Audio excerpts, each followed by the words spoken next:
अं, प्रणाम. आपले उद्धव ठाकरे मोदींना म्हणाले, की तुम्ही काय गझनी आहात का? गझनी म्हणजे आपल्या आमिर खानचा पिक्चर होता, त्याच्यामध्ये तो विसरतो म्हणून लिहून ठेवतो वगैरे. तर मोदींना उद्धव ठाकरे गझनी म्हणाले, कारण पूर्वी जे ते काही बोलले होते त्याच्या विपरीत असं आता बोलतात. मग ते ज्यांना त्यावेळेला चांगलं म्हणाले होते, उदाहरणार्थ शरद पवार वगैरे, तर त्यांना आता वाईट म्हणतात.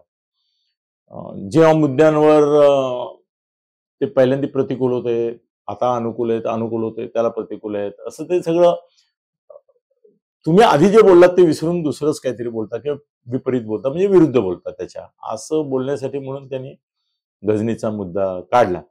पण मला असं वाटतं की राष्ट्रातले गझनी मोदी आहेत असं म्हणणाऱ्या उद्धव ठाकरेंवरच खरं म्हणजे हा आरोप फिट होतो. उद्धव ठाकरे हा या देशातला, निदान महाराष्ट्रातला सगळ्यात मोठा गझनी आहे.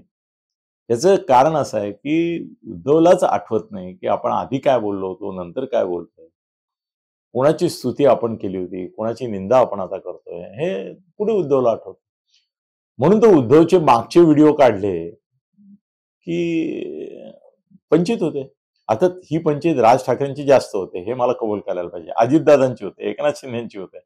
असा विचार केला तर महाराष्ट्रामध्ये गझनींचा गजबजाट झालाय, असं जर मी विधान केलं तर ते योग्य होईल का हो? होईल, होईल, योग्य होईल. सगळेच गझनी आहेत राजकारणात आणि काय चुनावी जुमला म्हणजे गझनीच अवतार आहे ना. मला असं वाटतं की महाराष्ट्रामध्ये गझनींचा गजबजाट झालेला आहे. त्यामुळे त्यांनी वाक्य म्हणाले, खरं तर हे मोदी सरकार नाही, हे गजनी सरकार आहे. उद्धव ठाकरे.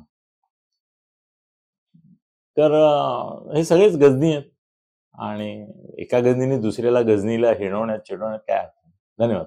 खळबळजनक गौप्यस्फोट म्हणजेच YouTube चॅनल अनिल थत्ते गगनभेदी. खळबळजनक गौप्यस्फोट म्हणजेच YouTube चॅनल अनिल थत्ते गगनभेदी.